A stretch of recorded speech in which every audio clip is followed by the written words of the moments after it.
हर चीज में मिलावट, तेल में मिलावट, चावल में मिलावट, आटे में मिलावट, हर एक चीज में मिलावट थी। मैं तो पार्लियामेंट में नहीं था, इम्तियाज जलील साहब आप पार्लियामेंट में भी थे। क्या पार्लियामेंट में कोई कानून बनाया गया जिसमें यह कहा गया था कि पेट्रोल में एथेनॉल मिलाया गया?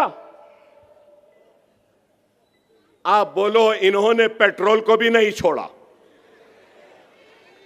पहले पेट्रोल प्योर नहीं है, आपको भी मालूम, मुझे भी मालूम। पेट्रोल पंप वाले पहले मिला रहे थे और मोदी सरकार 15% एथेनॉल भी मिला दी। मतलब अब एथेनॉल में भी कितना पानी है, कितना एथेनॉल है, यह तो गडकरी साहब को ही मालूम, मुझे नहीं मालूम। गडकरी साहब को। आज मुल्क का क्या हाल है, नरेंद्र मोदी साहब को इस मुल्क से कोई मोहब्बत नहीं, इस मुल्क की कोई फिक्र नहीं, इनको इस मुल्क की कोई परवाह नहीं। हिंदुस्तान की तारीख का सबसे नाकाम वजीर आजम का नाम अगर कुछ है तो वह नरेंद्र मोदी है। इस मुल्क को तबाह कर दिया, बर्बाद कर दिया। आपको याद होगा, यही नरेंद्र मोदी ने कहा था जब मनमोहन सिंह थे प्राइम मिनिस्टर, तो कहा था कि $1 70 रुपया हो गया। मनमोहन सिंह की उम्र से ज्यादा हो गया, बोले थे ना, याद है या नहीं? और आज $1 90 रुपये 21 पैसे हो गए। मिस्टर मोदी, तुम्हारी उम्र से बहुत ज्यादा हो गया। रुपया गिर रहा है, फिक्र नहीं। महंगाई आसमान को छू रही है, परवाह नहीं। मुल्क में बेरोजगारी बढ़ रही है, कोई फिक्र नहीं।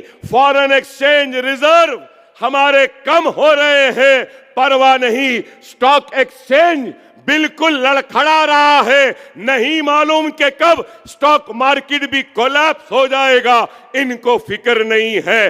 डॉलर रोज बेच रहे हैं। क्यों? रुपया गिर रहा है, फॉरेन रिजर्व कम हो रहा है, फॉरेन इन्वेस्टमेंट नहीं आ रहा है, लेकिन इनको फिक्र नहीं है। फॉरेन इन्वेस्टमेंट क्यों नहीं आ रहा?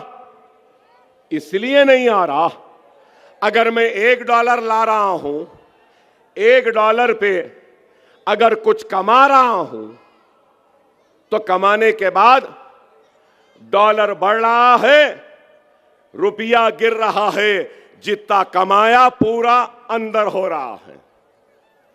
तो इन्वेस्टर्स नहीं है, लेकिन इनको इस मुल्क की फिक्र नहीं है। शौचालय बोले, क्या शौचालय बने? 15 लाख बोले, क्या 15 लाख आए? सिर्फ धोखा। क्या क्या बोले, मुझे याद है क्या क्या बोले। 15 लाख आएंगे बोले, नहीं आए।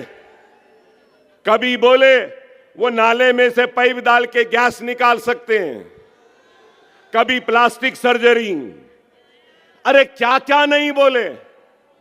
और ये भी बोले मैं गरीब का बच्चा हूं, गरीब के घर से आया हूं, मैं चाय बेचता था, रेल की पटरियों के पास चाय की बंडी थी, चाय की केतली थी, लोग कभी कड़क चाय पूछते थे, कभी नरम चाय पूछते थे, कभी ऐसी चाय वैसी चाय, चाय की केतली, चाय का पानी, चाय का चूल्हा, नरम चाय, गरम चाय। अरे आप जो भी थे, आज हमारे वजीर आजम है, वजीर आजम बनिए।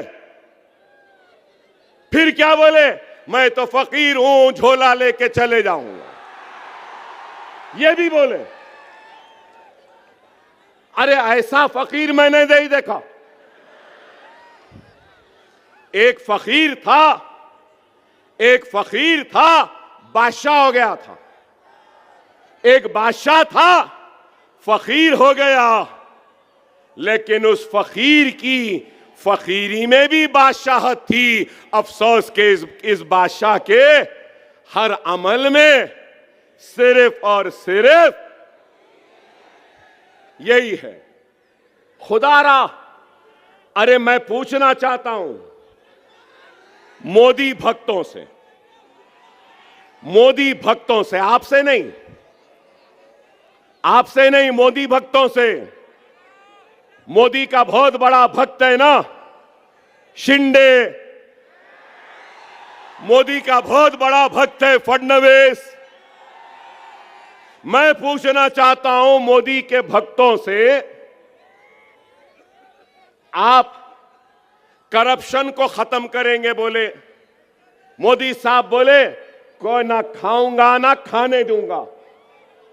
कोई नहीं पूछ रहे। इम्तियाज जलील साहब, आप पूछना था 6,500 करोड़ इलेक्टोरल बॉन्ड से कैसे आए, देने वालों ने क्यों दिया? क्या यह करप्शन नहीं है? क्या आपको कोई एक पैसा दिए, मजलिस को कोई दिए? मैं इतनी देर से पुकार रहा हूं, आपकी मोहब्बत मिल रही है, आपका जोश मिल रहा है, आपके नारे मिल रहे हैं, आपका जज्बा मिल रहा है, जो अल्हम्दुलिल्लाह पैसे से बढ़ के है। अरे अगर कोई पैसा दे रहा तो क्यों दे रहा? मोदी, आप क्या दिए थे जो इलेक्टोरल बॉन्ड में आपको इतना पैसा मिला? अरे 6,500 करोड़ तो व्हाइट है, ब्लैक कितना मिला होगा सोचो। फिर बड़े ईमानदार, मैं तो गरीब से घर से आया, मैं चाय बनाता था, मेरी बंडी थी। अरे फिर ये पैसा कहां से आया, किधर से आया? हर चीज में मिलावट, तेल में मिलावट, चावल में मिलावट, आटे में मिलावट, हर एक चीज में मिलावट थी। मैं तो पार्लियामेंट में नहीं था, इम्तियाज जलील साहब आप पार्लियामेंट में भी थे। क्या पार्लियामेंट में कोई कानून बनाया गया जिसमें यह कहा गया था कि पेट्रोल में एथेनॉल मिलाया गया? आप बोलो, इन्होंने पेट्रोल को भी नहीं छोड़ा। पहले पेट्रोल प्योर नहीं है, आपको भी मालूम, मुझे भी मालूम।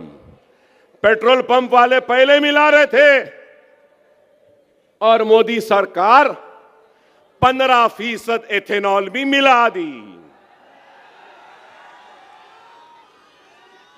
मतलब अब एथेनॉल में भी कितना पानी है, कितना एथेनॉल है, यह तो गडकरी साहब को ही मालूम, मुझे नहीं मालूम।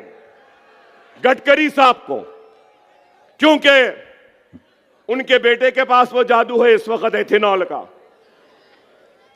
आप बताओ, ये मुल्क से मोहब्बत है? Electoral bonds, ethanol. हम बीफ नहीं खा सकते। फोन है ना, फोन है तो खोल के देख लो, इंटरनेट पे जाओ, सबसे ज्यादा बीफ एक्सपोर्ट कहां हो रहा है? हिंदुस्तान से जा रहा है। सारी दुनिया हिंदुस्तान का बीफ खा रही है, लेकिन हिंदुस्तानी बीफ नहीं खा सकता। बीफ है बोल के मारेंगे, बीफ है बोल के पीटेंगे, बीफ है बोल के लिंचिंग करेंगे, बीफ है बोल के लॉज देंगे, लेकिन सबसे ज्यादा बीफ हिंदुस्तान से बाहर जा रहा। क्या है? खुदारा, खुदारा, आप समझो इस बात को। मोदी भक्तों, गौ रक्षकों, ऐ गौ रक्षकों, बोलो मोदी को मीट एक्सपोर्ट्स को रोक दो। वो नहीं बोलेंगे, वो नहीं बोलेंगे। मुसलमान जा रहा, बकरे का गोश्त है तो बोलेंगे नहीं बीफ है, बीफ है कह के मारेंगे। अरे मेरे भाई, खुदारा समझो, आज हम जो बोलते हैं ना, कोई बोलने वाला नहीं है। अरे आज सब पार्टियां हैं, कांग्रेस है, एनसीपी है, शिवसेना है ना। शिवसेना टूट गई, एनसीपी टूट गई, ठाकरे टूट गए ना।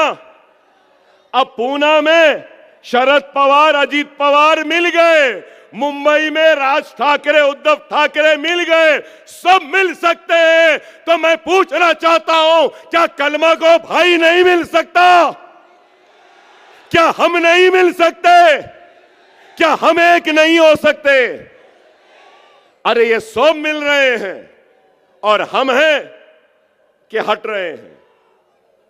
मुझे टिकट नहीं मिला, मुझे इज्जत नहीं दी है, मुझे कुर्सी नहीं मिली, मुझसे हाथ नहीं मिलाए। अरे इज्जत, जिल्लत, शोहरत, दौलत, मौत तो हयात सिर्फ अल्लाह के हाथ है। अल्लाह को राजी रखो, इज्जत मिलेगी, शोहरत मिलेगी, ताकत मिलेगी, इख्तिदार मिलेगा, हयात मिलेगी, सेहत मिलेगी। अरे ये सब फानी है, ये सब जानी है।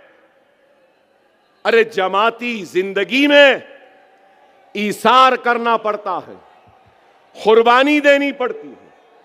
जमाती जिंदगी आसान नहीं होती।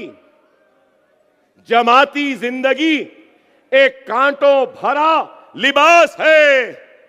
लोगों को यह शेरवानी दिखती है, यह जमात की जिम्मेदारी, जमात की पहचान है, तो इसमें कई सुई भी है जो कई मर्तबा हमको चूपती है, लेकिन फिर भी हम मुस्कुराते रहते हैं, क्योंकि हमारे जात के मफाद से बढ़कर मिल्लत का मफाद है, जमात की इज्जत है और मुसलमानों का वक़ार है।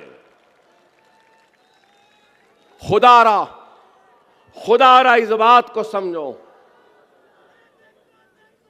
हर वक्त जब कभी भी अकबर ओवैसी औरंगाबाद को आया, इत्तेहाद का भिखारी बनकर, हाथ फैलाकर इत्तेहाद की खैरात की भीख मांगता रहा।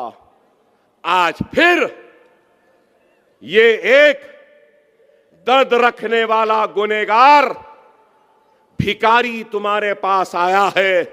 औरंगाबाद वालों, अपना दामन फैलाए, हाथ फैलाए, तुमसे इत्तेहाद की भीख डाल रहा है। तुम मेरे दामन को भर दो अपने इत्तेहाद की खैरात से।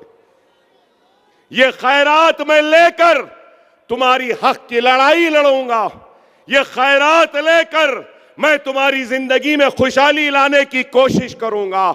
ये खैरात लेकर जिसने हमारे हिजाब को खींचा, जमहूरी तौर से उससे इंतकाम लूंगा। ये खैरात लेकर मैं तुम्हारी शरीयत की हिफाजत करूंगा। ये खैरात लेकर मैं तुम्हारे मसाजिदों की हिफाजत करूंगा। ये खैरात लेकर मैं नौजवानों के मुस्तकबिल को रोशन करने की कोशिश करूंगा।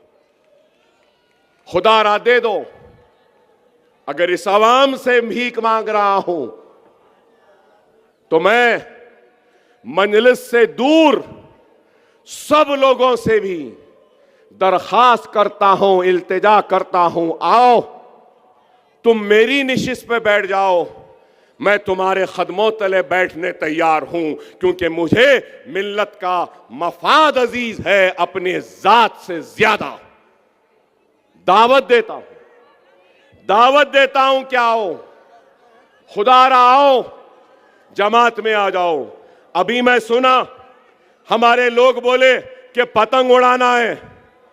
पतंग नहीं, पतंगा उड़ाना है। 4 पतंग उड़ाना है, 4 वक्त बटन दबाना है। और कौन से दिन उड़ाना है? तारीख क्या है? तारीख क्या है? अरे जोर से बोलो, जोर से बोलो, जोर से बोलो। सुन ले शिंदे, 15-15 कह रहे लोग, है ना? 15 तारीख को 15 मिनट निकाल लो, मजलिस को और डालो। 15 मिनट निकाल लो, जमहूरियत को मजबूत करो। 15 मिनट निकाल लो, अपने कारपोरेटरों को मुंतखब करो।